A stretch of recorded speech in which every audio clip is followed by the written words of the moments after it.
I think the hardest part is people are like, are you going to try again? And it's like, I'm not in a mental place to decide that. Like, I definitely need to, like, absorb this loss, mourn this loss. And, like, it is real. And so that feeling of, like, kind of brushing over the loss and on to the next thing. Because, like, trying to conceive is its own beast, right? That's its own other, like, thing to go through. Like, let me have my moment of this.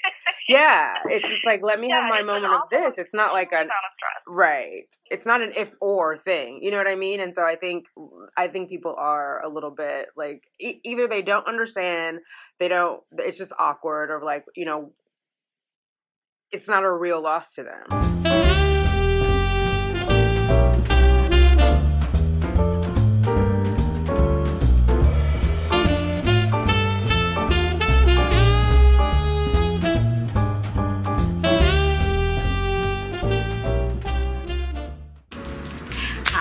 Thanks for clicking on Simply Tanika. I am Tanika. If you are new here, welcome. Hit that subscribe button. Let's hang out a while. If you are returning, welcome back. What's up, fertility fam? We gotta do what? Let's get those babies, ladies. Drops fall and the beauty of it all. Good morning, fertility fam. How are you? It's Valentine's Day. It's Thursday, February 14th. Happy Valentine's Day. I have overslept. I've overslept in all kinds of ways. So I have washed my face, brushed my teeth. I'm going to do a little bird bath and scoot out of here. I've got time for apple cider vinegar, packing my oatmeal, but I didn't do my lunch last night. So I'm going to have to get another lunch today. Yeah, it's going to take a minute, I guess, to get back in the groove. I'm going to go easy on myself. It is what it is. I'm making an effort, and I think meal prep is the key. So next weekend or Monday, because we have the 4-day weekend, I will do meal prep, and I think I'll be in a better place. But overall, I'm seeing improvements, and I think that's good. I've got to lay off the coffee again. I was up, I think, until 2 answering comments from you guys and posting the video for today. So I just got to get into a better rhythm. I will get a bunch of videos because I've recorded all this week, edited, and just post them onto YouTube so that, you know, you could do the time posting so that I'm not editing every single night. And yeah, I was in that groove before IVF, and I would just edit on the weekends, and I would have, I would have all 5 like loaded for the week. So I think I'm going to try to get in that groove again. But, you know, you live and you learn. It is really, can you see me? Yeah. Oh, I know what I was going to say. I have the appointment today with the therapist. Remember, I talked to her last week for like a brief minute just to kind of give her an update because I hadn't talked to her since October. Well, today we have like a full session, so I'll record that and we'll see how that goes. But I have made progress. I think that was the thing, the conversation when I talked to her about like taking little steps. I've done that, and so we'll just check in and see where we are. All right. We finally made it to Dwayne Reed. So today, instead of just floss, we also need, oh my god, I forgot what else we needed. Oh, I know, poster board and poster board, floss, poster board for the vision board, and then I guess I'll grab my lunch here. Although I think there's one more thing. Now I can't remember what it is. But anyway, we're gonna get the dental floss. We're gonna get the poster board. We've broken free from the desk. Here we go.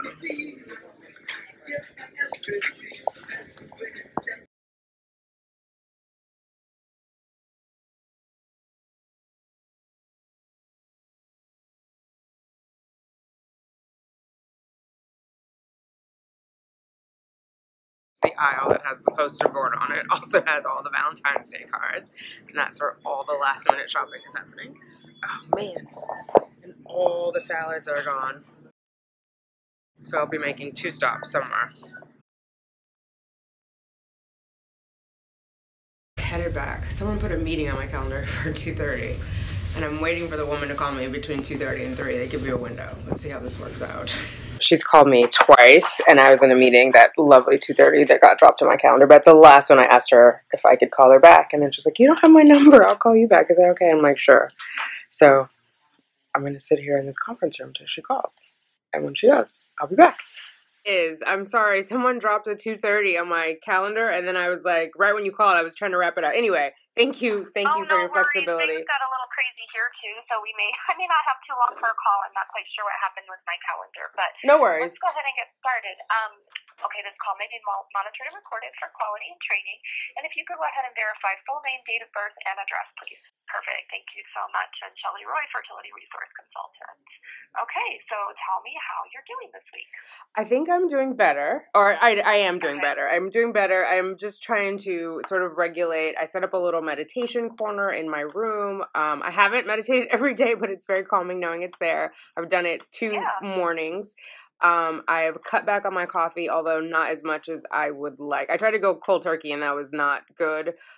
So I'm probably like at 3 cups a day. Okay. Sleeping a little bit better, not quite where I want it to be. It's hit or miss. And again, it depends on the coffee. It depends on my mood. Like last night I was up until 2. I think one of the nights I got like 12 hours sleep, which was amazing. But it is, it's a challenge, juggling that in. And I don't think it's just the coffee. I think there's just like things on my mind. So I'm trying to figure out a way to kind of like have wind down time when I get home, like after dinner or whatever.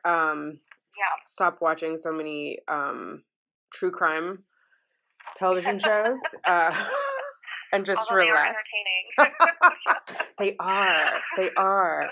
Oh my God. They make you forget about the rest of your problems. Yes, for sure. It's someone else's worry. Someone else's like, oh my goodness. But yeah. Someone else's drama. I got the book. Go ahead. No, you go ahead. I'll just don't let me forget to give you one suggestion if I forgot. I'm just gonna make a note. Suggestion. So I've been reading the book Codependent No More.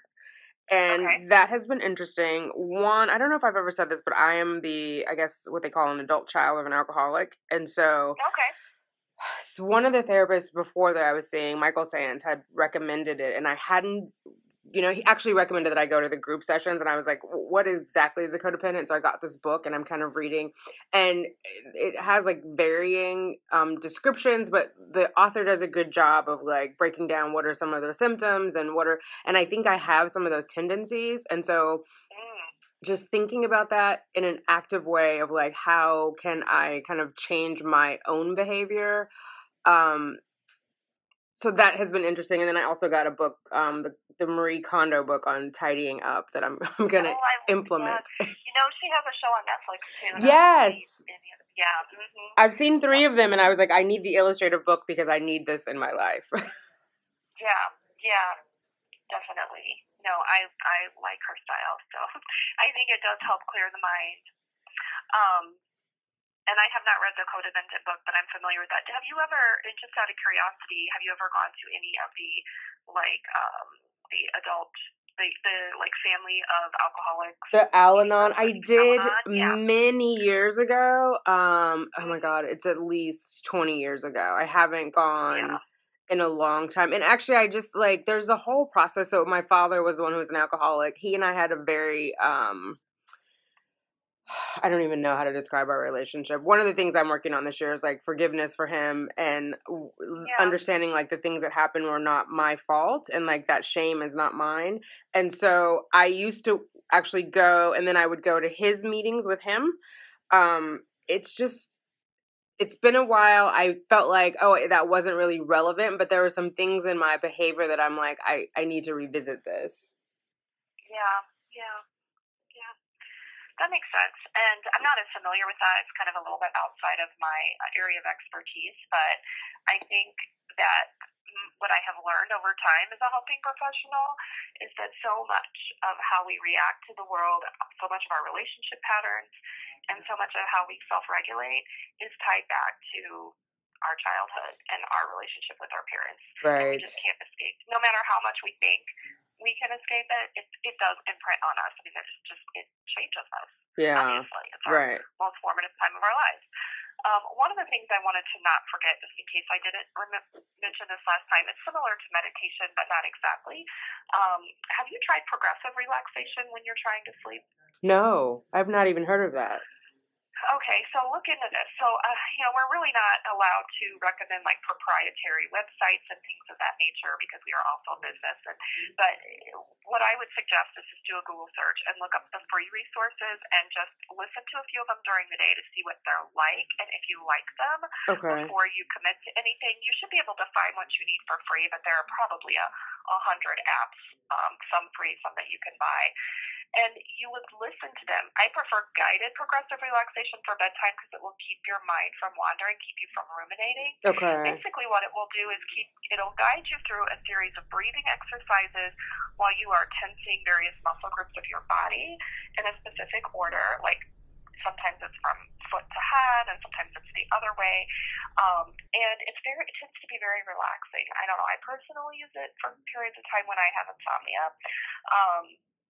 And you can listen to it instead of watching it, right? So if you're in bed, you can listen to it, and then that way it's not visually stimulating you or giving you light as well. Right. I've used it in the middle of the night. A lot of people use it before bed. I tend to only use it when I can't sleep instead of all the time because I get sort of bored with them. I need to have variety. Right. Otherwise, my mind will wander. You can guide yourself to it, like by looking up progressive relaxation, but I don't think that works as well if you're a person that is worrying or you have a lot of it on your mind. It's hard to focus on that, so it's much better to use the guided versions. Okay, I will definitely check that out. I'm not doing it justice, but I can promise you that it's a pretty cool thing, and there's a lot of research about it. It's like I said, similar to meditation, but not exactly. Okay, it's a bit more directed than that. Gotcha. I will definitely look that up. Thank you. Yeah, no problem. How about sadness and things like that? Have you been feeling sad much in the last couple of weeks? I mean, I know we only spoke a week ago, but kind of loss of interest in any life activities or? Sadness comes and goes or ebbs and flows, sort of like a stream. Mm-hmm. I have moments. I think the most challenging part is allowing myself time to mourn, right? I think a lot of it I kind of picked up, went back to work, or actually didn't even take time off work. And so there are moments where I want to mourn, and I think I need to indulge in that a little bit more. Because in like I've been planning a memorial service for Applejack, which is the name of my embryo, and in that it brings me a little happiness, even though it's a sad thing. Just because it makes me feel connected, and so that kind of like gave me the idea to explore the mourning a little bit more instead of because I had a reflex of like be strong, stuff it down, and that I think brings about more sadness. Where the mourning is not necessarily sad; it's more like contemplative, if that makes sense.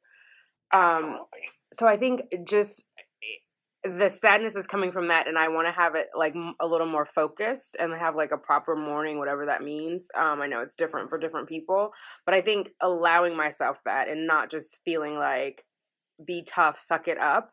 Because that I think is I think that part is bringing about like sadness. But overall, like I'm functional. I'm just a highly functional person. I just don't want to have like a relapse or have things that I haven't dealt with kind of pop up in an inappropriate way. So I want to take this time to like acknowledge what's going on, understand it, and like process it in a healthy way. No, it makes perfect sense. And you speak to something that is really important in pregnancy loss is the fact that the grief is often hidden. Like we don't, you lose your grandmother, people bring you casseroles, and it's like there's a lot that goes into it, right? But with the pregnancy loss, especially an early pregnancy loss, we often haven't shared with anybody, or if we have, people don't know what to say, or they say the wrong things, and you kind of the world, like you said, the world keeps spinning despite this major event that happened, and you need to feel like it happened. Right. You can't just pretend it didn't. Right. And so that's what you're tapping into. And some people also create like a piece of jewelry or something other tangible. Oh, I like that. Yeah. Yeah. Mm-hmm.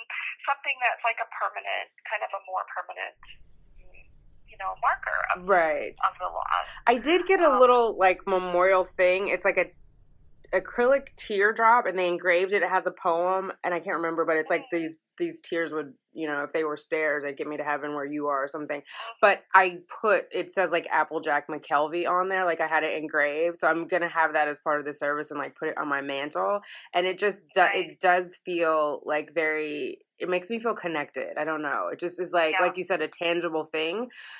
because it is like, people don't know what to do. And so it's like, is this a real loss? That's how other people are seeing it, where for me, it's very much a real loss. Like, it's not my grandmother. No one's bringing me casserole. People are like, how are you doing? But, it's like a weird kind of in-between.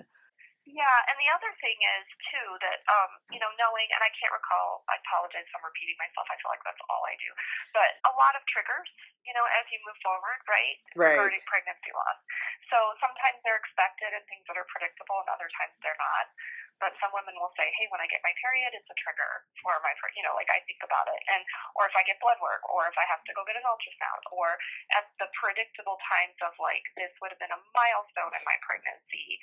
Yeah. Or, you know what I'm saying? Like, it moves forward with you. And so sometimes people will say, I feel pretty good for a while, like I'm okay. And then I just kind of feel like I get hit out of left field, and some of those feelings pop up again. Oh my God, it's so true. And I have, it's all this digital stuff. So I had these apps where I had put it in, and like I got a notification from like the Ovia app of like how the baby was doing. And I was like, oh my God, I have to go and undo all of these like things that I kind of subscribed to and like digitally informed of this pregnancy. And like, this is, it's that whole other element to it. But yeah, I had that was definitely a trigger. And I was just like, oh God. Yeah, no, for sure. And then there's one other resource that I didn't mention. It is online, so I don't know how you'll feel about it.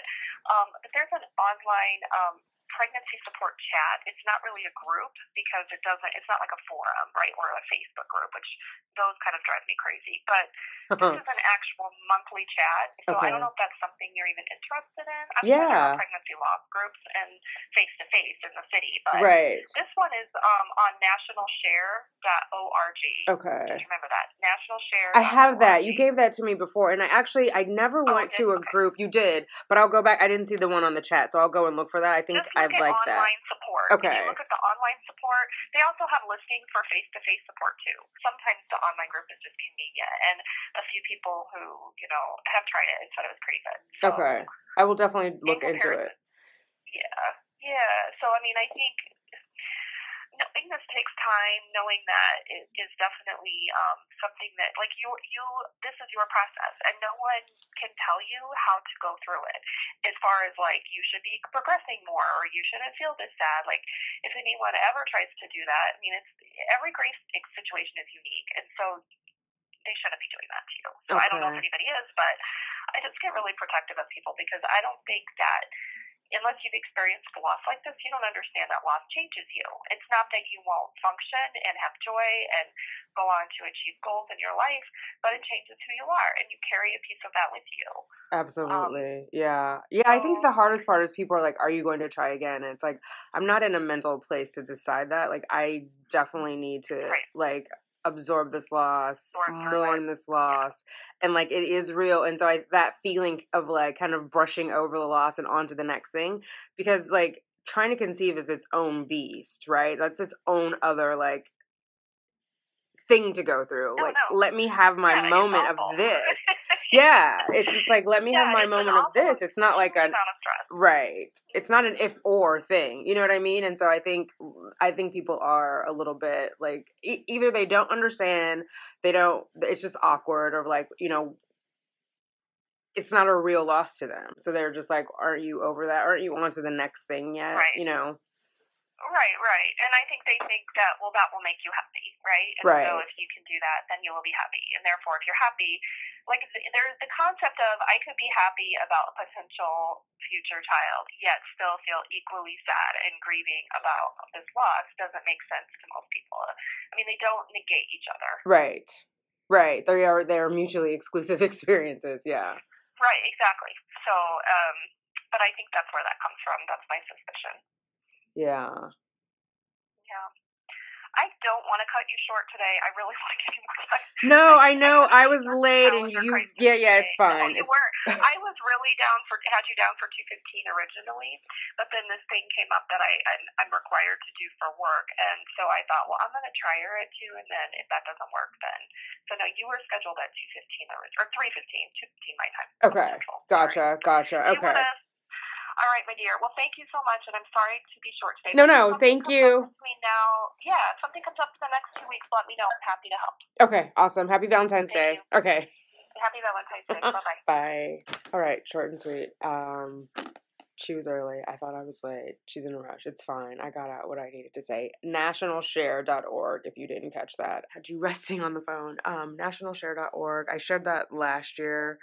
I will put the link here, and I will put it in the description box below, but definitely there are resources. That's where I said I got the idea for the memorial and about naming Applejack, because when I went last year, well, actually, I didn't go, but when I contacted them, they were having that memorial service in October. So yeah, the only thing is I didn't keep reaching out to groups. The group that I had initially contacted, they were having women who had later pregnancy losses, and so they just thought it wouldn't be a good fit for me, like meaning they had, God forbid, third trimester losses in their pregnancy. And so yeah, and after that I didn't go to the memorial, and I didn't go to the I didn't go back and look for that, but I think the online chat is a nice way to start, and that way I'm not like face to face with people, and I can kind of get a feel for it. I agree with her on the Facebook groups. I'm not a fan of those. But yeah, I'm glad I got to talk to her. It's a process. And so there you have it from an expert. Like, don't let anyone diminish your loss. It is a loss. Don't let anyone diminish how you're feeling or how long it takes you to heal. So I knew that, but it's good to hear it. It's good to hear it. And hopefully any of you are hearing it. Girl, did you hear that? Did you really, really hear that? That's all I'm saying. Let it land with you. Feel that. It's okay. It's okay for us to mourn. All right, ladies.